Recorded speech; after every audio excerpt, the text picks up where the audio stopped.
الحمدللہ آج کی تراویح میں 14واں پارہ تلاوت کیا جائے گا۔ یہ 13 پاروی کے اختتام کی ایک آیت سے شروع ہوتا ہے۔ اعوذ باللہ من الشیطان الرجیم، بسم اللہ الرحمن الرحیم، الف لام میم، تلک آیات الکتاب والقرآن المبین، صدق اللہ العظیم و صدق اللہ مولانا الکریم۔ محترم سامعین کرام، یہ سورہ ابراہیم سے متصل ہے۔ دو چیزیں خاص طور پر بیان کی گئی ہیں۔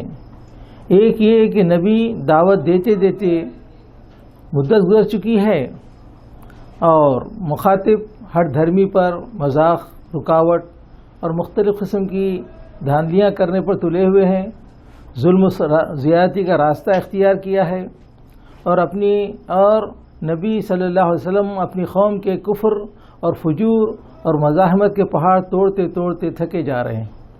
دل بستگی کی حالت بار بار آپ پر طاری ہو رہی ہے، اور اللہ نبی کو تسلی دے رہا ہے، ہمت بنا رہا ہے۔ بعید نہیں کہ وہ دن آ جائے جب دعوت اسلام کا انکار کرنے والے پچھتائیں گے، لیکن کاش اور کہیں گے کاش ہم نے سر تسلیم خم کر دیا ہوتا۔ چھوڑو انہیں، چند دن مزے کریں۔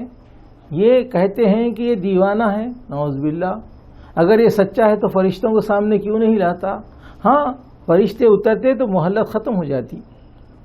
اور آپ اے نبی صلی اللہ علیہ وسلم، آپ سے پہلے بہت سے رسول گزر چکے ہیں، مگر مجرموں نے مذاق اڑایا۔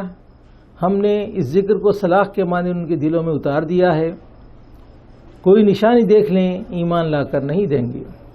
یہ وہ حالات تھے جس میں نبی صلی اللہ علیہ وسلم دو چار ہو رہے تھے۔ چاروں طرف سے ایسا محسوس ہوتا تھا جیسے شہد کے پٹھے میں ہاتھ ڈال دیا اور چاروں طرف سے مکھیاں لپٹ پڑی ہیں۔ ویسے ہی ہر طریقے سے مشرکین عرب چاہتے تھے کہ اللہ کے رسول صلی اللہ علیہ وسلم کے پیغام کو دبا دیں۔ اس کا طریقہ انہوں نے پہلے تو یہ کیا کہ مذاق اور استہزاء، تان تشن سے شروع کیا، اور اس کے بعد جب بھی یہ بات اس کے باوجود دعوت بڑھنے لگی آگے، تو انہوں نے اس کے بعد ظلم و ستم کا رویہ اختیار کیا۔ اس ظلم و ستم میں اللہ کے رسول کو بھی نشانہ بنایا گیا۔ تو حاضرین محترم، آپ دیکھتے ہیں کہ اللہ کے رسول صلی اللہ علیہ وسلم نے جب سب سے پہلے دعوت شروع کی، اللہ تبارک و تعالیٰ نے فرمایا انذر عشیرتک الاقربین، اپنے قریب ترین رشتہ داروں کو ڈرائیے۔ تو آپ نے بنی ہاشم کو دعوت دے کر کے پیغام کو پیش کیا۔ اس کے بعد کوہ صفا، جو اس وقت میڈیا کا بہت بڑا ذریعہ تھا، کوئی بات بھی ہوتی تو کوہ صفا پہ چڑھتے اور وہاں سے جو ہے پکارا جاتا تو قوم جمع ہو جاتی اور وہاں اس کو سنتی۔ چنانچہ اللہ کے رسول صلی اللہ علیہ وسلم بھی کوہ صفا پہ چڑھ گئے اور آپ نے یا صباحا کا نعرہ لگایا۔ سارے لوگ آئے تو اس وقت میں آپ نے لوگوں کو یہی بتلایا کہ دیکھو بہت جلد قیامت آنے والی ہے، یہ دنیا ختم ہونے والی ہے، لہذا تم اس کے پیدا کرنے والے کو مانو۔ تو یہ چیز بہت بری لگی۔ اس وقت بھی آپ دیکھتے ہیں کہ ابو لہب نے ہاتھ میں مٹی لے کر کے پھینکا حضور کی طرف سے اور کہا کہ تبن لگا ھذا جمیعتنا، ستیہ ناس ہو جائے تیرا، کیا تو نے ہم کو اسی لیے بلایا تھا؟ اور پھر اس طریقے سے یہ دعوت اس کے بعد سے عام ہوتی رہی۔ آپ کعبۃ اللہ شریف گئے، وہاں جا کر کے آپ نے کلمہ طیبہ اشہد ان لا الہ الا اللہ و اشہد ان محمد عبدہ رسول کہا۔ لوگ چاروں طرف سے دوڑ پڑے، اور اس وقت میں ایک نوجوان اللہ کے رسول صلی اللہ علیہ وسلم کے سامنے آ گیا اور آنے والوں نے اس پر حملہ کیا، اور وہ نوجوان تھوڑی دیر میں نیچے گرا اور شہید ہو گیا۔ یہ اسلام کا پہلا شہید ہے۔ چنانچہ آپ دیکھتے ہیں یہ حضور اکرم صلی اللہ علیہ وسلم کی اہلیہ محترمہ حضرت بی بی خدیجہ کبریٰ رضی اللہ تعالیٰ عنہ کا پہلے شوہر کا لڑکا تھا، ابی حالہ کا۔ تو اس طریقے سے یہاں سے دعوت کی ابتدا ہوتی ہے اللہ کے رسول صلی اللہ علیہ وسلم کے قریب ترین رشتہ داروں کی، یعنی مطلب ہے کہ سوتیلے بیٹے کی شہادت سے، اور اس کے بعد پھر مزید آگے دعوت آگے بڑھتی چلی جاتی ہے۔ اللہ کے رسول صلی اللہ علیہ وسلم جہاں جاتے ہیں ان کے پیچھے، بلکہ ابو لہب کا تو حال یہ تھا کہ آپ کے پیچھے پتھر لے کر چلتا اور کہتا کہ لوگوں یہ میرا بھتیجا ہے، نہ مانو۔ اس زمانے میں چچا کو بہت بڑا باپ کا درجہ حاصل تھا، اس لیے لوگ جو ہے اس کی بات پر یقین کرتے تھے۔ تو اس طریقے سے بازاروں میں بھی پتھر برسائے جاتے تھے اور اللہ کے رسول صلی اللہ علیہ وسلم کے تعلق سے مختلف. پھر یہاں تک کہ انہوں نے یہ کیا کہ ابو طالب سے مل کر کے شکایت کی، کہا کہ اپنے بھتیجے کو روکیے. بار بار آپ لوگوں کو سمجھا بجھا کر بھیجاتے تھے. آخر انہوں نے تنگ آ کر کہا کہ ابو طالب آپ بوڑھے ہو چکے ہیں، بہت قریب تمہاری موت ہے، ہمارے درمیان میں کچھ مصالحت کرا دیجیے. ابو طالب نے بلا کر حضور سے کہا کہ دیکھو تمہاری قوم اب بہت زیادہ بے چین بگڑ گئی ہے، تو آپ اس معاملے میں کچھ موافقت کیجیے. اللہ کے رسول سمجھے کہ اب ابو طالب بھی اپنی جگہ سے ہلنے والے ہیں. آنکھوں میں آنسو آ گئے اور کہا چچا جان اگر یہ لوگ میرے ایک ہاتھ میں چاند اور ایک ہاتھ میں سورج بھی لا کر رکھ دیں گے تو میں اس دعوت سے باز آنے والا نہیں، الا یہ کہ کام ہو جائے یا پھر یہ کہ میں ہی اس معاملے میں ختم ہو جاؤں. اور پھر ایمان لانے والے جو غریب قسم کے لوگ تھے، غلام تھے، ان پر بھی جو ہے ان کے آقاؤں نے مصیبتیں ڈھا دی. نوجوانوں کو ان کے گھر والوں نے روک دیا. بلکہ ایک صحابی کا ذکر آتا ہے نوخہ صحابی کا کہ ان کی ماں نے کہا کہ جب تک تو جو ہے یعنی اس دین سے پھرے گا نہیں میں دھوپ میں بیٹھی رہوں گی، کھانا نہیں کھاؤں گی. تو اس قسم سے ایسے مشکلات جو ہے اس زمانے میں پیش آ رہے تھے، اور ایسے مشکلات میں اللہ کے رسول صلی اللہ علیہ وسلم پر بہت زیادہ شاق گزر رہے تھے. ایسے حالات اللہ تبارک تعالیٰ نے اپنے نبی کو قرآن کریم کے ذریعے سے یعنی اللہ نے تسلی دی اور کہا کہ دیکھو ایک وقت آنے والا ہے، یہ لوگ جو آج شیر بنے ہوئے تم پر آ رہے ہیں کل وہ پچھتائیں گے. کاش ہم نے جو ہے اس پیغام کو قبول کر لیا ہوتا. ہم نے تو اس کلام کو ایسے نازل کیا ہے کہ ان کے دلوں میں سلاخ کی مانند اتر جاتا ہے، گرم سلاخ کی مانند اتر جاتا ہے. بہرحال بتلایا گیا کہ اس قسم سے ان کے معاملات تھے. ایسا محسوس ہوتا تھا کوئی بھی نشانی دیکھ لیں وہ ایمان لا کر نہیں دیں گے. رکوع 2 میں فرمایا جا رہا ہے ہم نے آسمان میں مضبوط قلعے بنائے، زمین کو پھیلایا، پہاڑ جما دیے، ہر قسم کی نباتات، معیشت کے اسباب، بارش کی سیرابی سے بھی ہم نے اونچا کیا.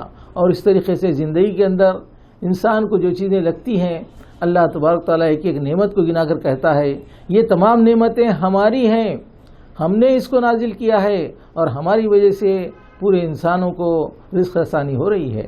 انسان کو مٹی کے سڑے ہوئے گارے سے پیدا کیا گیا اور جنوں کو آگ کی لپیٹ سے پیدا کیا گیا.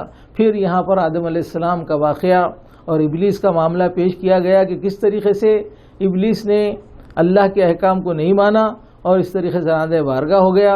اور پھر اس نے اللہ سے مہلت مانگی کہ پروردگار آج اس آدم کی وجہ سے میں راندہ بارگاہ ہوا ہوں، مجھے موقع دے کہ میں اس کو جو ہے نا اس کی ضروریات کو یعنی تیرے راستے سے ہٹاؤں گا. اللہ تبارک تعالیٰ نے کہا ٹھیک ہے تیرے چیلنج کو قبول کیا جاتا ہے، جا میرے بندوں پر آگے سے پیچھے سے دائیں سے بائیں سے اور جو ہر طرف سے حملہ کر، ان کے روٹی روزگار میں حصہ لگا، ان کے اولاد میں حصہ لگا، لیکن جو میرے بندے رہیں گے ان پر تیرا بس نہیں چلے گا. بڑی تفصیل سے یہاں پر اس کا ذکر کیا گیا ہے. فرمایا گیا ہے کہ یہ جو دوزخ ہے جس طریقے سے جنت کے دروازے ہوتے ہیں جہنم کے بھی 7 دروازے ہیں، اور جس قسم کے گناہ اور جس قسم کی زیادتیاں لوگوں نے دنیا میں کی ہیں اس لحاظ سے اس دروازے سے ان کا داخلہ ہوگا. اس کے برخلاف متقی لوگ باغوں میں ہوں گے، چشموں میں ہوں گے. فرمایا جا رہا ہے کہ آپس میں ان کے جو کچھ دنیا کی زندگی میں کھوٹ کپوٹ آ گیا ہوگا اس کو اللہ تبارک تعالیٰ نکال دے گا، اور وہ لوگ تمام یعنی اپنے اختلافات کو بھول کر کے بھائی بھائی بن کر رہیں گے. محبت اللہ تبارک تعالیٰ ان کے دل میں ڈال دے گا. اللہ تبارک تعالیٰ زرگزر کرنے والا اور رحم فرمانے والا ہے. مگر اس کے ساتھ ہی فرمایا کہ میرا عذاب بھی بڑا نہایت شدید ہے اور دردناک ہے. لہذا انسانوں کو بتلایا گیا کہ تم اللہ تبارک تعالیٰ کی رحمت کی طرف دوڑو، اللہ کی رحمت کی جو ہے طلبگار بنو، اور تم جو ہے اللہ کے دردناک عذاب سے بچے رہو. حضرت ابراہیم علیہ السلام اور فرشتوں کا ذکر کیا گیا کہ کس طریقے سے فرشتے ابراہیم علیہ السلام کے پاس آئے، انسانی شکل میں آئے تھے. آپ نے ضیافت کے لیے ایک بچڑا فوری طور پر بھون کر تیار کیا اور لا کر ان کے سامنے رکھ دیا. وہ ظاہر ہے کہ فرشتے تھے، کیسے کھائیں گے وہ؟ انہوں نے ہاتھ روک لیا کھانے سے. ابراہیم علیہ السلام کو خوف ہوا کہ یہ مہمان کھانے سے ہاتھ رک گیا ہے، مطلب یہ ہے کہ یہ انسان نہیں فرشتے ہیں. ان کو اس بات کا شبہ ہوا تو پوچھا کہ آپ کون لوگ ہیں؟ تو انہوں نے بتلایا کہ ہم اللہ کے فرستادہ فرشتے ہیں اور ہم اللہ کے حکم سے بھیجے گئے ہیں. چنانچہ اس وقت میں انہوں نے حضرت ابراہیم علیہ السلام کو خوشخبری دی اور بتلایا کہ تمہیں اللہ تبارک تعالیٰ اولاد کی نعمت سے نوازنے والا ہے. اور اس کے بعد میں پھر انہوں نے کہا، پوچھا جب ابراہیم علیہ السلام نے کہ کون سی چیز درپیش ہے؟ کہا کہ ہم قوم لوط کی طرف بھیجے گئے ہیں. اور اس طریقے سے قوم لوط کا معاملہ پیش آیا، جب یہ لوگ وہاں پر پہنچے تو اس وقت میں لوط علیہ السلام نے کہا کاش میرے پاس کوئی قوت ہوتی کہ میں ان لوگوں کو روک سکتا اور میں حفاظت کر سکتا، لیکن جیسے قوم کو معلوم ہوا وہ نوجوان بچوں کی خبر پہنچی اور ان کو دیکھتے ہی لوگ بے قابو ہو گئے اور دوڑ دوڑ کر کے آنے لگے۔ اللہ تبارک تعالیٰ فرماتا ہے نبی تیری جان کی قسم کہ ان پر ایک نشہ طاری تھا، آپے سے باہر ہو رہے تھے، اور اس طریقے سے قوم ٹوٹ پڑی تھی۔ لیکن جب فرشتوں نے دیکھا کہ ابراہیم علیہ السلام لوط علیہ السلام سخت پریشان ہیں تو اب انہوں نے کہا کہ آپ ڈریے مت، وہ پھٹنے سے پہلے یہاں سے نکل جائیے، زبردست دھماکہ ہوگا۔ اور اس طریقے سے وہ اپنی قوم کو لے کر کے نکل گئے، اپنے ایمان والوں کو لے کر نکل گئے، اور ایک سخت دھماکہ ہوا اور پتھروں کی بارش ہوئی، ایسے تلپٹ کر کے رکھ دیے گئے کہ پھر ان کا نام و نشان باقی نہیں رہا۔ اس طریقے سے بتلایا جا رہا ہے کہ ایگا والے بھی عبرت کا سامان بن گئے، ان کے پاس بھی نبی آئے اور ان کو بھی انہوں نے اللہ کی دعوت دی اور اللہ کی بندگی کی بات کہی، تو ان لوگوں نے بھی بتوں کی بندگی کے مقابلے میں خدا کی بندگی کو انہوں نے ہیچ سمجھا اور اس کا انکار کر دیا۔ نبی نے اپنی سی کی اور تمام دعوت کو پہنچا دیا، نتیجہ یہ ہوا کہ وہ قصے پاری نہ بن کر رہ گئے، اللہ کا عذاب ان پر آیا اور اس طریقے سے وہ ختم ہو کر کے رہ گئے۔ سورہ رکوع 5 میں فرمایا جا رہا ہے ہجر کے لوگ بھی مکان تراش کر مطمئن و بے خوف تھے، پہاڑوں کو کاٹ کر کے وہ مکان بناتے اور سمجھتے کہ ہم محفوظ ہیں اور کسی قسم کا گزند ہم کو پہنچ نہیں سکتا ہے، لیکن ان کے سامنے بھی پیغمبر نے اللہ کی دعوت دی اور ان کو بتلایا کہ دیکھو یہ دنیا کی زندگی مختصر ہے، امتحان کے لیے اللہ تبارک تعالیٰ نے بھیجا ہے، پھر ایک دن تم اس دنیا سے لوٹو گے اور اللہ کی بارگاہ میں پہنچو گے، اللہ تبارک تعالیٰ کو تمہارے حساب لیتے دیر نہیں لگتی ہے۔ تو اس طریقے سے اس قوم کو بھی ڈرایا گیا، لیکن وہ قوم بھی اللہ کو ماننے سے انکار کی۔ نتیجہ یہ ہوا کہ پیغمبر نے بار بار احتجاج کیا، زبردست ان کے سامنے دعوت پیش کی، لیکن ان لوگوں نے انکار کر دیا، تو پیغمبر نے بتلا دیا کہ اب یہ لوگ ماننے والے نہیں ہیں۔ ایک زبردست دھماکہ ہوا اور سب کے سب غارت کر کے رکھ دیے گئے۔ اے نبی صلی اللہ علیہ وسلم، فرمایا جا رہا ہے کہ فیصلے کی گھڑی یقیناً آنے ہی والی ہے، ان کی بےہودگیوں پر شریفانہ طریقے سے درگزر سے کام لیجیے۔ ہم نے تم کو 7 آیتیں دی ہیں بار بار دہرائی جانے والی، سبا مسانی کہا گیا، مطلب ہے کہ 7 آیتوں والی۔ یہ وہ ہے جو سورہ فاتحہ ہے جس کے تعلق سے بتلایا گیا کہ اس میں 7 آیتیں ہیں اور اس کو بار بار دہرایا جاتا ہے۔ چنانچہ ہم دیکھتے ہیں ایک دن میں کم از کم 48 مرتبہ 48 رکعتیں ہوتی ہیں، 5 نمازوں کی سنن نوافل ملا کر کے ایک مومن بندہ 48 مرتبہ سورہ فاتحہ روزانہ پڑھتا ہے۔ تو یہ وہ عظیم قرآن کی ہستی ہے، عظیم قرآن کی صورت ہے جس میں اللہ تبارک تعالیٰ کی تعریف اور اپنی احتیاج حاجت کو پیش کیا گیا ہے۔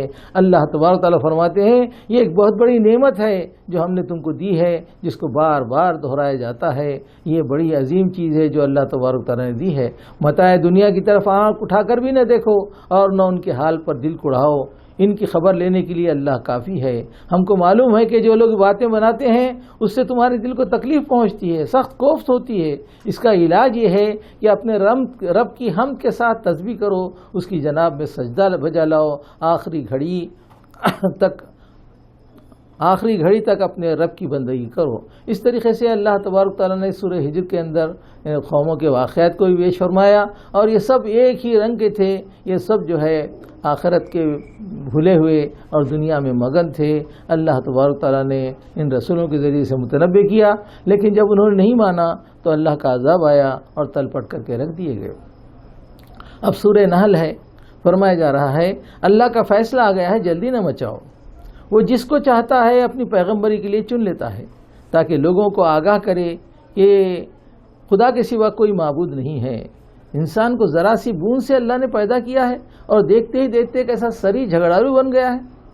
اس نے جانور پیدا کیے، خوراک پیدا کی، پوشاک پیدا کی، اور طرح طرح کے فائدے اللہ تبارک تعالیٰ نے تمہارے لیے پیدا کیا، اور یہ جو جانور ہوتے ہیں اس میں تمہارے لیے جمال بھی ہے، اور یہ جب چرنے کے لیے نکلتے ہیں اور جب چر کے واپس آتے ہیں تو یہ ان کا جو جانا اور آنا ہوتا ہے ایک جو ہے جھنڈ کی صورت میں نکلتے ہیں تو یہ جو مالک ہوتا ہے اس کا سینہ فخر سے پھول جاتا ہے، اور وہ جو ہے اس پر بجائے اللہ کا شکر ادا کرنے کے اکڑتا ہے اور اپنی دولت پر اتراتا ہے۔ اللہ فرماتا ہے یہ تمام چیزیں اللہ تبارک تعالیٰ نے جو ہے پیدا فرمائی ہیں، اس طریقے سے ان کی یہ ایک عظیم دولت بھی ہے لوگوں کو جو عطا کی گئی ہے، لہذا اس پر اللہ کا شکر ادا کرنا چاہیے۔ تو فرمایا جا رہا ہے اس میں جمال ہے، جب چرنے کے لیے بھیجتے ہیں اور جب واپس آتے ہیں تب بھی ان کی شان دیکھنے کے لائق ہوتی ہے۔ اور پھر یہ جانور اتنا ہی نہیں، بوجھ اٹھانے کا کام کرتے ہیں، ایسے مقامات تک لے جاتے ہیں جہاں یہ خود لے جانے کے قابل نہیں ہوتے ہیں، اونچے پہاڑوں پر اور دور دراز مقامات پر یہ لے جاتے ہیں اور جاں فشانی کے ساتھ میں تمام انسانوں کا کام کرتے ہیں۔ اس طریقے سے فرمایا جا رہا ہے تم جہاں پر بڑی سخت محنت کے باوجود بھی جا نہیں سکتے، ان جانوروں کے ذریعے سے تم اور تمہارا سامان وہاں تک پہنچتا ہے، تو اللہ نے یہ تمام چیزیں تمہارے لیے پیدا کی ہیں، گھوڑے پیدا کیے، خچر پیدا کیے، گدھے پیدا کیے، تاکہ تم ان سے کام لو۔ اور دو راستے، ایک سیدھا اور ٹیڑھا موجود ہیں، جس کو جو چاہتا ہے اللہ تبارک تعالیٰ اس کو ہدایت دیتا ہے۔ تو اس طریقے سے اللہ تبارک تعالیٰ فرماتا ہے ان جانوروں کی وجہ سے نہ صرف یہ کہ تم باربرداری کا کام لیتے ہو، بلکہ کھانے کے کام بھی آتے ہیں، بچھانے کے کام آتے ہیں، ان کے چمڑوں سے تم جو بچھاتے بھی ہو، پوشاک بھی بناتے ہو، اور جو ہے ان کے تمام ہڈیاں وغیرہ کا بھی جو استعمال ہوتا ہے۔ تو اللہ تبارک تعالیٰ کی نعمتیں ہیں، ان نعمتوں کو یاد کرو، اور اللہ کے سوا تمہیں ایک نعمت کون دے سکتا تھا۔ رکوع 2 میں فرمایا جا رہا ہے کہ وہی ہے جو آسمان سے پانی برساتا ہے، خوب سیراب کرتا ہے، خود بھی سیراب ہوتے ہیں اور تمہارے جانور بھی اس سے چارہ کھاتے ہیں، کھیتیاں اگتی ہیں، زیتون، انگور اور جو ہے دوسرے پھل اس میں جو ہے نکلتے ہیں۔ یہ نشانیاں ہیں دن اور رات کے آنے جانے میں، رات اور دن میں، چاند اور سورج میں، زمین میں، اور رنگ برنگ کی چیزیں نشانیاں ہیں سبق حاصل کرنے والوں کے لیے۔ یعنی یہ تمام چیزوں کو دیکھ کر کے اللہ تبارک تعالیٰ کی نعمتوں کا احساس ہو، یہ خود بخود نہیں بن گئی ہیں، جس کو پروردگار عالم نے بنایا ہے، اور یہ پوری کائنات اللہ تبارک تعالیٰ نے بڑی خوبصورت کی بنایا ہے، اور انسان کو لگنے والی تمام چیزیں اللہ تبارک تعالیٰ نے اس پوری کائنات میں پیدا کر دی ہیں۔ سمندر سے تازہ گوشت حاصل کرتے ہیں، زینت کے لیے مونگے موتی حاصل کرتے ہیں، سمندر کا سینہ چیرتی ہوئی کشتی چلی جاتی ہے تاکہ اپنے رب کا فضل تلاش کرے، زمین میں پہاڑوں کو میخوں کی طرح گاڑ دیا گیا ہے تاکہ وہ لے کر لڑک نہ جائے۔ فرمایا جا رہا ہے جو کچھ پیدا نہیں کرتا اور جو پیدا کرتا ہے دونوں یکساں کیسے ہوتے ہیں؟ اگر تم اس کی نعمتوں کا شکر بھی ادا کرنا چاہو نہیں کر سکیں گے۔ اللہ تبارک تعالیٰ کی بے شمار نعمتیں ہیں، خود انسان پر دیکھیے کیا کیا نعمتیں اللہ تبارک تعالیٰ نے ان کو نہیں دی ہے، بہت نعمتیں ہیں، ایک نعمت بھی اگر ہم سے چھوٹ جاتی ہے تو ہم جو ہے اس کی پابجائی نہیں کر سکتے ہیں۔ تو حاضرین محترم، اللہ تبارک تعالیٰ فرماتا ہے ان تعدوا نعمت اللہ لا تحصوها، تم اگر اللہ تبارک تعالیٰ کی نعمتوں کا شمار بھی کرنا چاہو تو تم کر نہیں سکتے۔ خود انسان کو ایسی بے شمار نعمتیں اللہ دی ہے کہ ایک ایک چیز کا ہم جو ہے اگر شکر ادا کریں تب بھی جو ہے زندگی بھر اس کا شکر ادا نہیں ہو سکتا ہے۔ ایک مرتبہ ہمارے دوست آئے اور انہوں نے کہا کہ بھئی بہت دن ہو گئے، کیا بات ہے، کہاں رہ گئے تھے؟ کہا کہ مجھے فالج کا اثر ہو گیا تھا، فالج مارا تھا، اس لیے لقوہ مارنے کی وجہ سے میں بستر پر پڑا تھا، اور اب جب افاقہ ہوا تو ملنے کے لیے آیا ہوں۔ چنانچہ آئے، بیٹھے، گفتگو چلتی رہی، بچوں نے آ کر کہا کہ ناشتہ لائیں؟ میں نے کہا لاؤ۔ ناشتہ لایا گیا، ہم دونوں کھانے کے لیے بیٹھے، وہ صاحب نے جیسے ہی منہ میں نوالا اٹھایا، رکھا منہ میں نوالا، آنکھوں سے آنسو جاری ہو گئے۔ میں نے پوچھا بھائی کیا بات ہے، کیوں روتے ہو؟ ہچکیاں لے کر رونے لگی۔ پھر میں نے پوچھا کہ وجہ تو بتاؤ۔ کہنے لگے کیا بتاؤں، فالج کی وجہ سے میرے منہ کا مزہ چلا گیا، فالج جیسا پورے جو ہے آدھے دھڑ پر مارا تھا، نتیجہ یہ ہوا تھا کہ میرے منہ کا مزہ چلا گیا، کچھ بھی کھاتا ہوں تو ایسا محسوس ہوتا جیسے میں ریت کھا رہا ہوں، نہ کھٹا معلوم ہوتا نہ میٹھا معلوم ہوتا۔ آج پہلی مرتبہ آپ کے دسترخوان پر دال کی کھٹاس محسوس ہوئی تو مجھے رونا آ گیا۔ تو بھائی یہ ایک مزہ کو جو دیا گیا ہے، اس سے ساری چیزیں دنیا کے اندر موجود ہیں، اور اسی لیے تمام چیزیں دنیا میں انسان جو ہے کھاتا پیتا ہے اور اس مزے کی خاطر ہی دنیا کے اندر اپنے تگودو کرتا ہے۔ تو فرمایا جا رہا ہے کہ دیکھو ایک ایک نعمتیں اللہ تبارک تعالیٰ نے دیا ہے، تم اس کا شمار نہیں کر سکتے۔ فرمایا جا رہا ہے دوسری ہستیاں جن کو خدا کو چھوڑ کر پکارتے ہیں وہ کسی چیز کے خالق نہیں ہیں بلکہ خود مخلوق ہیں، مردہ ہیں، زندہ نہیں ہیں، انہیں نہیں معلوم کہ کب انہیں جو اٹھایا جائے گا۔ تو اس طریقے سے اللہ تبارک تعالیٰ نے اپنی نعمتوں کا ذکر بھی کیا اور بتلایا کہ یہ جو جن کو خدا مانتے ہیں وہ کوئی چیز کے خالق نہیں، کوئی چیز بنایا نہیں انہوں نے، بلکہ یہ جو ہے زندہ نہیں بلکہ مردہ ہیں، اور انہیں معلوم نہیں کہ کب اٹھایا جائے گا اور کب جو ہے سو یعنی قیامت ہوگی۔ رکوع 3 میں فرمایا جا رہا ہے تمہارا خدا بس ایک ہی خدا ہے۔ قرآن کو اگلے وقتوں کی فرسودہ کہانیاں کہتے ہیں، تو اس طریقے سے اللہ تبارک تعالیٰ بنواتا ہے کہ یہ قرآن کے تعلق سے کہتے ہیں یہ پرانے زمانے کی کہانیاں ہیں، اور جو ہے اس طرف میں دھیان نہیں دیتے ہیں۔ تو اللہ تبارک تعالیٰ فرماتا ہے قیامت اپنے آ کر رہے گی، اور اپنا وعدہ اللہ تبارک تعالیٰ پورا کر کے رہے گا۔ جن کو گمراہ کیا ہے وہ دونوں قسم کے بوجھ اٹھائیں گے، ایک خود کا بھی اور دوسروں کا بھی۔ اس طریقے سے دنیا میں جو ذمہ داریاں ڈالی گئی ہیں یہ بوجھ وہاں قیامت کے دن اٹھائیں گے۔ رکوع 4 میں فرمایا ہے کہ ان سے پہلے بہت سارے لوگوں نے مکاریاں کی تھی، اللہ نے مکر کی عمارت اکھاڑ کر پھینک دی۔ ملائکہ کے ہاتھوں گرفتار ہوئے تو ڈگیں ڈال دینے لگے اور کہنے لگے کہ ہم نے تو کوئی قصور نہیں کیا، ہم تو بے قصور ہیں۔ فرشتے جواب دیں گے قصور کیسے نہیں کیا، کر رہے تھے، اللہ تمہارے کرتوت سے خوب واقف ہے، اب جاؤ جہنم میں اور مزہ چکھو۔ اس طریقے سے بتلایا جا رہا ہے کہ دنیا کے اندر کچھ بھی کر لیں، بہرحال اللہ تبارک تعالیٰ کے دائرے قدرت سے باہر نہیں ہے، اور پھر ایک وقت جب ایسا آئے گا دنیا چھوڑ کر چلے جائیں گے، اس وقت میں انسان پچھتائے گا اور کہے گا کہ میں نے کاش اچھا کیا ہوتا، لیکن موقع نہیں ملے گا۔ فرمایا گیا ہے کہ جب قرآن نازل ہوتا ہے تو پوچھا گیا کہ تیرے رب نے بہترین چیز نازل کی ہے، تو لوگ کہتے ہیں کہ بھئی اس میں تو کوئی بات ہے ہی نہیں، یہ تو پرانے زمانے کی پارینہ قصے ہیں، دائمی لیکن جو لوگ مان لیے ہیں ان کو اللہ تبارک تعالیٰ دائمی جنتیں عطا فرمائے گا، نہریں ہوں گی، عیش بھرا مقام ہوگا۔ جب روح قبض کریں گے ملائکہ تو کہیں گے سلام ہے تم پر، جاؤ اللہ تبارک تعالیٰ کی جنت میں داخل ہو جاؤ۔ مطلب کہنے کا یہ ہے کہ دونوں کا انجام بتلا دیا گیا ہے۔ جو لوگ اللہ کے راستے سے رکتے ہیں اور روکے جاتے ہیں، اللہ تبارک تعالیٰ ان کو اس دنیا کے اندر یعنی کس قسم کا جو ہے معاملہ ہوگا اور کیسے جو ہے اللہ تبارک تعالیٰ کے معاملات ان کے ساتھ ہوں گے، اور ایمان لانے والوں کے تعلق سے کیسے ہوں گے، اس کو اللہ تبارک تعالیٰ نے یہ رکوع 4 میں بتلایا ہے۔ رکوع 5 میں اللہ تبارک تعالیٰ فرماتے ہیں مشرکین کہتے ہیں اگر اللہ چاہتا تو نہ ہم نہ ہمارے باپ دادا اس کے سوا کسی کی عبادت کرتے اور نہ اس کے حکم کے بغیر حرام ٹھہراتے۔ یہی بہانے اس سے پہلے بھی لوگ کر چکے ہیں۔ تو اس طریقے سے مشرکین مکہ جو ہے سو کہا کرتے تھے کہ ہم جو ہے جو بھی ہو رہا ہے یہ اللہ تبارک تعالیٰ کی مرضی سے ہو رہا ہے، لہذا ہم جو بھی غلطیاں کر رہے ہیں یہ دراصل ہمارے اللہ نے ہم کو کرنے کا موقع دیا اور کہا ہے اس لیے کر رہے ہیں۔ تو ایسے بہانے جو ہے پہلے کے لوگ بھی کیا کرتے تھے، اور آج بھی لوگ یہی کہتے ہیں کہ اگر اللہ ہم کو ہدایت دیتا تو ہم کرتے، اللہ نے ہدایت نہیں دیا اس لیے ہم نہیں کر رہے ہیں۔ فرمایا جا رہا ہے ہر امت کے لیے ایک رسول ہے، اللہ کی بندگی کرو، طاغوت کی بندگی سے بچو۔ اس کے بعد اللہ نے کسی کو ہدایت بخشی اور کسی پر ضلالت مسلط کر دی۔ دیکھو جھٹلانے والوں کا انجام کیا ہوا ہے۔ کہتے ہیں مرنے کے بعد دوبارہ زندگی نہیں ہوگی، یہ تو ایک وعدہ ہے، اسے پورا ہو کر رہنا ہے۔ ہم کچھ کرنا چاہتے ہیں تو کہتے ہیں کہ ہو جا، کن تو ہو جاتا ہے۔ یعنی اللہ تبارک تعالیٰ فرما رہے ہیں کہ اس طریقے سے دوبارہ اٹھانا ہمارے لیے کچھ مشکل نہیں ہے۔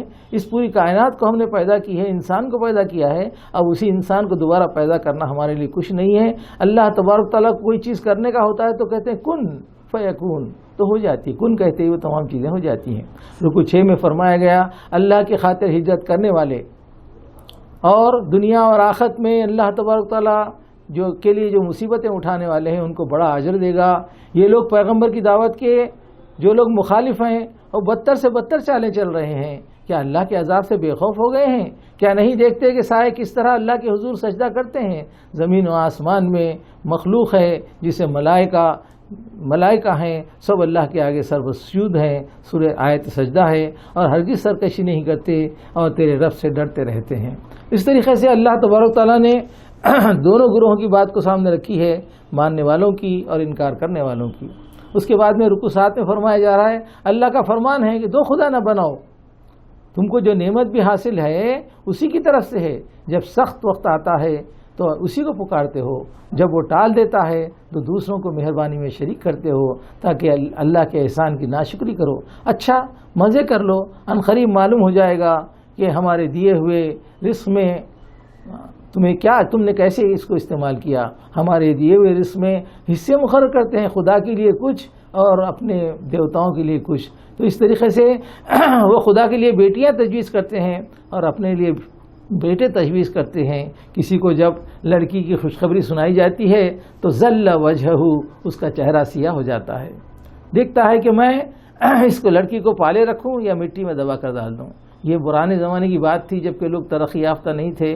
آج بھی ہمارے پاس لڑکی کو پسند نہیں کیا جاتا، لڑکی پیدا ہوتی ہے، جب خوشخبری دی جاتی ہے تو چہرے پر سیاہی چھا جاتی ہے۔ وہ لوگ تو جاہل تھے، علم میں سائنس میں اتنا ترقی نہیں کیے تھے، لڑکی پیدا ہونے کے بعد انہیں معلوم ہوتا تھا کہ لڑکی ہے، گڑھا کھود کر تیار رکھتے اور جیسے لڑکی ہوتی تو اس میں دفن کر دیتے، مٹی ڈال دیتے۔ بہت سارے واقعات ہیں جو اس زمانے کے مفسرین نے لکھے ہیں۔ تو اس طریقے سے فرمایا جا رہا ہے کہ آج ہم تعلیم یافتہ ہیں، ترقی یافتہ ہیں، ہم سائنس میں جو ہے سائنس کے تمام ایجادات کو جانتے ہیں، چنانچہ آج مشینوں کے ذریعے سے پیٹ میں نر ہے یا مادہ ہے، لڑکا ہے لڑکی ہے معلوم کر لیتے ہیں، اور نعوذ باللہ لڑکی ہو تو اس کا ابارشن کرا دیا جاتا ہے۔ تو اس طریقے سے انسانوں کی یہ فطرت رہی ہے کہ یہ لڑکوں کو پسند کرتے ہیں، لڑکیوں کو پسند نہیں کرتے ہیں۔ اس لیے پیارے رسول صلی اللہ علیہ وسلم نے فرمایا جس کے ہاں لڑکی پیدا ہوتی ہے تو اللہ تبارک تعالیٰ کے فرشتے اس کے پاس میں یعنی سلام کرنے کے لیے آتے ہیں۔ یہ بڑی رحمت کی بات ہے لیکن لوگوں نے سمجھا نہیں، لیکن اللہ تبارک تعالیٰ فرماتا ہے لڑکے اور لڑکیاں دونوں اللہ کی طرف سے ہیں، دونوں رحمت ہیں، لہذا اس طریقے سے لڑکی پر جو ہے اپنے چہرے پر کنوس لا لینا غلط ہے۔ رکوع 8 میں فرمایا جا رہا ہے اللہ لوگوں کی زیادتی پر فوراً نہیں پکڑتا، ایک وقت مقررہ تک ڈھیل دیتا ہے، جب وقت آ جاتا ہے نہ تاخیر ہوتی ہے نہ تقدیم ہوتی ہے، نہ ایک لمحہ آگے بڑھتا ہے اور نہ ایک لمحہ پیچھے بڑھتا ہے۔ لوگوں رکوع 8 میں فرمایا جا رہا ہے اللہ لوگوں کی زیادتیوں پر پکڑتا نہیں ہے، ایک وقت مقررہ تک ڈھیل دیتا ہے، جب وقت آ جاتا ہے تو اس کو جو ہے اللہ تبارک تعالیٰ تکمیل کر دیتا ہے۔ اس سے پہلے بھی رسول بھیجے گئے، شیطان نے ان کے کرتوت کو خوشنما بنا کر دکھایا اور انہوں نے رسولوں کے کہنے کا خلاف ورزی کی بات نہیں مان کر نہ دی۔ آج بھی وہی شیطان ان کا سرپرست بنا ہوا ہے۔ یہ لوگ دردناک سزا کے مستحق بن رہے ہیں۔ اللہ تبارک تعالیٰ انتظار کرو کہ اللہ تبارک تعالیٰ فیصلہ آ جائے۔ رکوع 9 میں فرمایا جا رہا ہے تمہارے مویشی میں بھی ایک سبق ہے، ان کے پیٹ سے گوبر اور خون کے درمیان سے ہم تمہیں ایک چیز پلاتے ہیں یعنی دودھ پلاتے ہیں، اسی طرح کھجور انگور جس سے تم نشاور بھی بنا لیتے ہو اور پاک رزق بھی ہے۔ تمہارے رب نے شہد کی مکھی کو وحی کی کہ وہ درختوں پر، پہاڑوں پر، ٹٹیوں پر چڑھائی کر اور بیلوں پر چھتے بنا، اور اس طریقے سے شہد میں اللہ نے شفا رکھی ہے، اور بتلایا گیا کہ کس طریقے سے ایک شہد کی مکھی اس میں مکمل طور سے اللہ کی ہدایت کے مطابق بہترین جو ہے گھر بناتی ہے۔ اس گھر کے اندر انڈے محفوظ کرنے کی جگہ ہوتی ہے، شہد جمع کرنے کی جگہ ہوتی ہے، اور اس طریقے سے جو ہے اللہ تبارک تعالیٰ نے اس مکھی کو جو وحی کیا ہے وہ کام کرتی ہے، یعنی وحی کے ذریعے سے مطلب اللہ کی ہدایت کے مطابق ہی کام کرتی ہے۔ اس نے تم کو پیدا کیا، پھر تمہیں موت دیتا ہے، کسی کو بدترین عمر تک پہنچا دیتا ہے، بالکل بچی طرح ہو جاتا ہے، سب کچھ جاننے کے بعد کچھ نہ جاننے والا۔ اللہ ہی علم رکھتا ہے، وہ کامل ہے اور وہی قدرت والا ہے۔ رکوع 10 میں فرمایا جا رہا ہے اللہ نے بعض کو بعض پر رزق میں فضیلت دی ہے، کیا تم اپنا رزق غلاموں کی طرف پھیرتے ہو تاکہ وہ رزق میں تمہارے برابر ہو جائیں؟ اللہ نے تمہارے جن سے تمہاری بیویاں بنائی، بیٹے دیے، پوتے عطا کیے، اچھی اچھی چیزیں کھانے کو دی، پھر تم ان احسانوں کا بدلہ کیا دیتے ہو؟ انکار کرتے ہو، اور جن کو اختیار کچھ نہیں ہے ان سے پوچھتے ہو، ان کو خدا کی جگہ مانتے ہو۔ تو اس طریقے سے اللہ تبارک تعالیٰ نے انسان کی بے عقلی پر دلالت کی ہے۔ فرمایا اللہ ایک مثال دیتا ہے، ایک غلام ہے، دوسرے کا مملوک، خود مملوک ہے، خود کوئی اختیار نہیں رکھتا، دوسرا وہ شخص ہے جسے ہم نے اچھا رزق دیا ہے، وہ اس میں سے کھلے چھپے خرچ کرتا ہے، بتاؤ دونوں برابر ہیں؟ تو اس طریقے سے اللہ تبارک تعالیٰ مثال کے ذریعے سے بتلا رہا ہے کہ کوئی جو خود مختار ہے اور دوسرا جو کسی کا غلام ہے، تو کیسے جو ہے دونوں کا معاملہ ہو سکتا ہے۔ فرمایا دوسری مثال میں ایک گونگا اور بہرا ہے، کوئی کام نہیں کر سکتا، بظاہر بوجھ بنا ہوا ہے، وہ کسی کام کا نہیں ہے، دوسرا شخص ہے انصاف کا حکم دیتا ہے، خود راہ راست پر ہے، کیا یہ دونوں یکساں ہو سکتے ہیں؟ اللہ نے مثال کے ذریعے سے سوچنے پر مجبور کیا ہے۔ فرمایا گیا رکوع 11 کے اندر قیامت تو پلک جھپکتے ہی آئے گی، ہم نے تمہیں کان دیے، آنکھ دی، دل دیے، اس لیے مگر تم کم ہی شکر گزار بنتے ہو۔ کیا تم نے پرندوں کو دیکھا کہ کیسے وہ ہوا میں اڑتے ہیں؟ انہیں کون تھام رکھا ہے؟ اللہ نے تمہارے گھروں کو جائے سکون بنایا، جانوروں کی کھالوں سے ایسے مکانات بناتے ہو جو سفر اور خیامگاہ میں ہلکا پاتے ہو۔ ان جانوروں میں تمہارے لیے اون ہے، بال ہے، اور اس طریقے سے پہن پینے اور برتنے کے بہت سے سامان ہیں۔ تمہارے لیے پناہ گاہیں بنائی، پوشاک دی جو گرمی اور سردی سے بچاتی ہیں، جنگ کی پوشاکیں بنائی تاکہ تم جنگ میں تمہاری حفاظت کرے اور کام آئے۔ اس طرح وہ تم پر اپنی نعمتوں کی تکمیل کرتا ہے، شاید کہ تم فرما بردار بن جاؤ۔ اب اگر منہ موڑتے ہو، اے نبی صلی اللہ علیہ وسلم، صاف صاف پیغام پہنچا دینے کے سوا کوئی ذمہ داری آپ پر نہیں ہے۔ اس طریقے سے رکوع 12 میں فرمایا جا رہا ہے اس دن کیا بنے گی جب ہم ہر امت کے لیے گواہ بنا کر کھڑا کریں گے اور حجتیں پیش ہوگی، نہ اس وقت میں نہ حجتیں پیش ہوگی اور نہ ہی کوئی استغفار کا مطالبہ کیا جائے گا۔ وہ معبود فرمایا جا رہا ہے جن کی بندگی کرتے تھے انکار کر دیں گے کہ ہم اس سے بے خبر ہے، نہ ہی ہم نے ان سے کہا ہے اور نہ یہ عبادت کرتے ہیں، ہمیں اس کا کوئی علم ہے۔ اے نبی صلی اللہ علیہ وسلم، امت میں آپ کو گواہ بنا کر کھڑا کریں گے۔ یہ اس شہادت کی تیاری چل رہی ہے۔ ہدایت، رحمت اور بشارت ہے ان لوگوں کے لیے جنہوں نے سر تسلیم خم کر دیا ہے۔ تو فرمایا جا رکوع 13 کے اندر کہ اللہ تبارک تعالیٰ احسان کا، عدل کا اور صلہ رحمی کا حکم دیتا ہے، بدی، بے حیائی اور ظلم دیائی سے روکتا ہے۔ ان اللہ یامر بالعدل والاحسان وایتاء ذی القربى وینہی عن الفحشاء والمنکر والبغی۔ ہر جمعہ میں آپ یہ آیت سنتے ہیں، یہ سورہ اس قسم سے اللہ تبارک تعالیٰ فرماتا ہے، نحل کی آیتیں ہیں جس میں اللہ تعالیٰ فرماتا ہے ان اللہ یامر بالعدل والاحسان، اللہ تعالیٰ حکم دیتا ہے تم کو کہ کیا بالعدل والاحسان، یعنی انصاف کرنے کا اور احسان کرنے کا، اور تمہیں روکتا ہے ان اللہ یامر بالعدل والاحسان وایتاء ذی القربى، غریبوں مسکینوں کو جو ہے ان پہ جو ہے شفقت کرنے کا، ان کو کھلانے کا حکم دیتا ہے، اور اس کے ساتھ میں بدی اور بے حیائی سے تم کو روکتا ہے۔ فرمایا جا رہا ہے وہ تمہیں نصیحت کرتا ہے تاکہ تم سبق حاصل کرو، اللہ کے عہد کو پورا کرو جبکہ تم نے اس سے کوئی عہد باندھا ہو، اور اپنی خصموں کو پختہ کرنے کے بعد توڑ نہ ڈالو جبکہ اللہ کو اپنے اوپر گواہ بنا چکے ہو۔ اللہ تمہارے سب اعمال دیکھ رہا ہے، باخبر ہے۔ تمہاری حالت اس عورت کی سے نہ ہو جائے جس نے محنت سے سود کاتا، سود تیار کیا اور خود ہی اس کے ٹکڑے ٹکڑے کر دیے۔ قیامت کے روز تمہارے اختلافات کی خط کھول کر رکھ دی جائے گی۔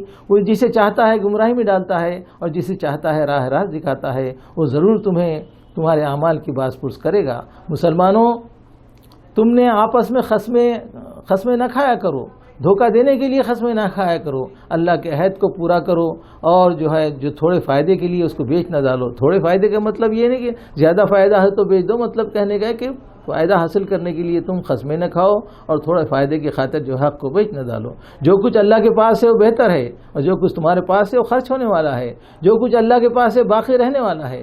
صبر سے کام لینے والوں کو بڑا اجر ہے۔ جو شخص بھی نیک عمل کرے گا، خواہ مرد ہو یا عورت، من عمل صالحا، جو کوئی بھی نیک کام کرے گا اور وہ اگر جو ہے مرد ہو یا عورت ہو تو اس کو اللہ تبارک تعالیٰ یعنی پاکیزہ زندگی بسر کروائیں گے۔ تو اس طریقے سے فرمایا جا رہا ہے کہ خواہ مرد ہو یا عورت ہو، بشرطے کہ وہ مومن ہو تو اللہ پاکیزہ زندگی بسر کروائیں گے۔ آخرت میں بخششیں ہیں، اور جب تم قرآن پڑھتے ہو تو شیطان رجیم خدا کی اس سے پناہ، فَإِذَا قَرَأْتَ الْقُرْآنَ فَاسْتَعِذْ بِاللَّهِ، جب قرآن پڑھا جائے تو اللہ سے پناہ مانگ لیا کرو۔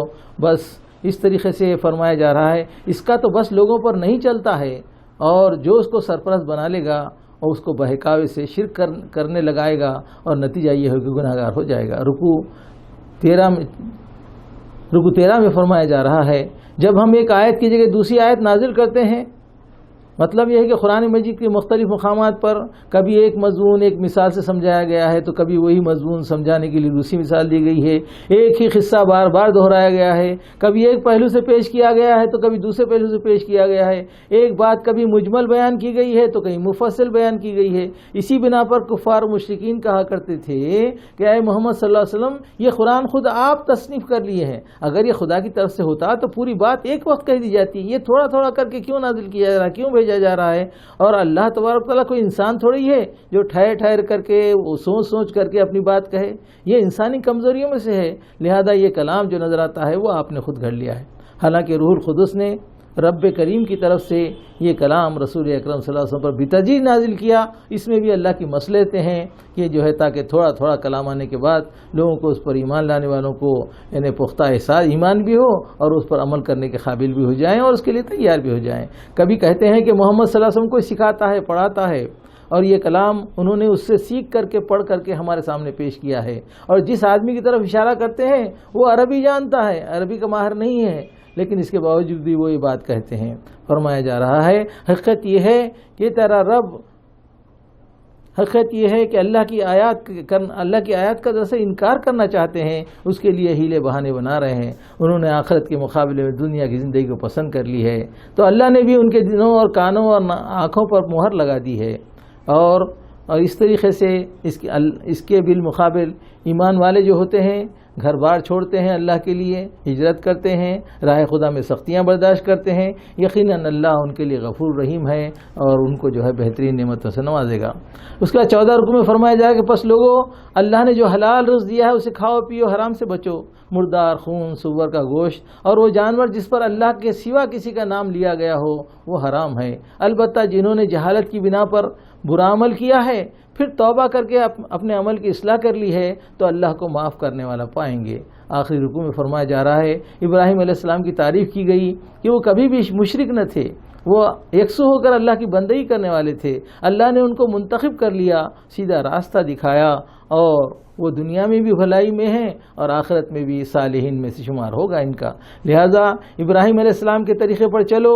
رہا صدق کا قانون، لوگوں نے خود اس کو ایجاد کیا ہے، جنہوں نے احکام میں اختلافات کیا۔ پہلے تو خود ہی جو ہے صدق کے لیے آگے بڑھے کہ اس دن ہم روزہ رکھیں گے، اس دن ہم جو ہے عبادت کریں گے، اور جب اللہ تبارک تعالیٰ نے کہا کہ ٹھیک ہے تو اس کے بعد خود ہی انہوں نے جو ہے اس کی جو ہے بے پرواہی کی، تو اللہ نے ان کو بندر بنا دیا۔